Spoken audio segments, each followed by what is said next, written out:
high you sing. When I play that song at Writers Night and stuff, I'm in A. I'm the one more last chance. I'm down here with Johnny Cash or something, man.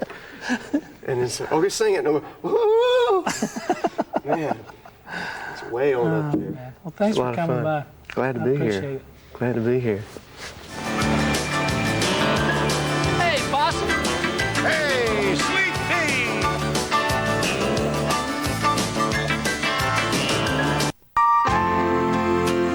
Well, this fella here, his name is John Jarvis, and we wrote a song called "I Still Believe in You" together, and it's interesting to know somebody for a long time, and then finally sit down and write a song with him. I think you get to know him a little bit better. And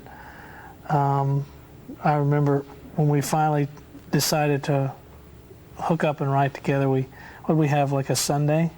Yes. Actually, you came. I saw you in the CMA Awards the year that George Bush was on, and we sort of set up the appointment. And then I think you forgot about it, or else your wife forgot about that you were coming over. So when you showed up at the door, you were not in the greatest of moods.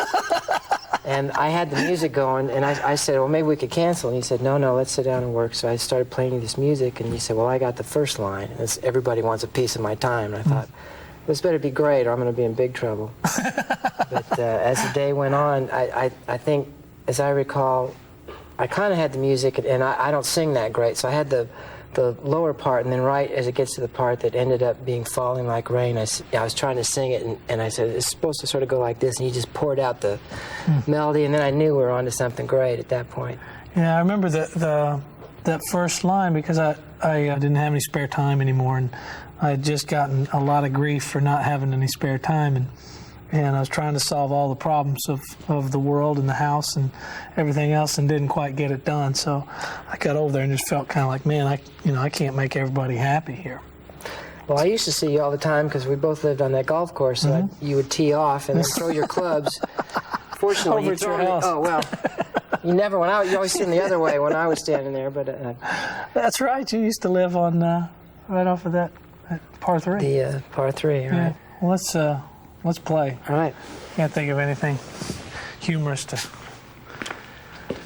rap about. Do you remember, I think one of the first songs I ever remember I knew that you wrote years ago. I used to do all of the harmony singing with Conway Twitty. Right, yeah. And you had written a song that I recorded called Julia. Uh-huh.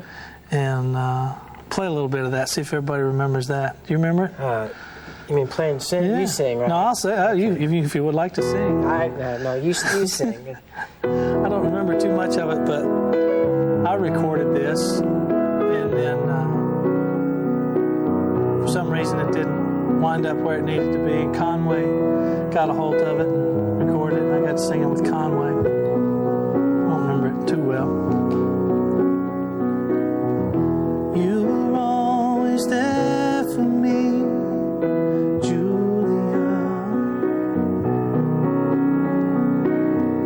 waiting for our love to be returned.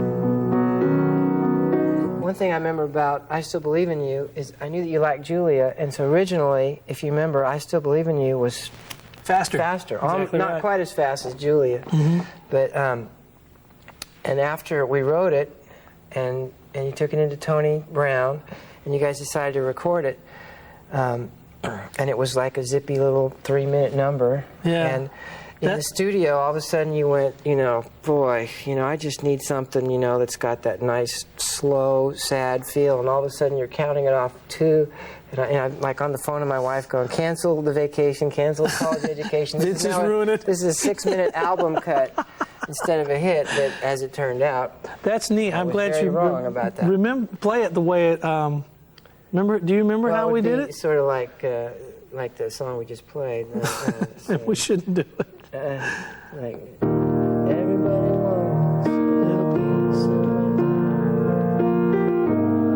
and I put you in. Maybe not that fast, but I do. I remember that, and it was quick. And you know what record was out at the time was Bonnie Raitt's "If I Could Make You Love Me," the Mike Reed song. And I was I loved that record because it was just this really simple production with just a little bit of keyboards and Bonnie's voice up there just soaring like a bird. And I remember the look on your face and Tony's face when I said, I want to try to do it like this. And then I went, oh, crap. And then here comes the idiot artist that's going to ruin everything. I remember also, you know, one kind of bad habit that Nashville's gotten into is everybody uses click tracks, you know, to stay in tempo. But you didn't use one, which is great.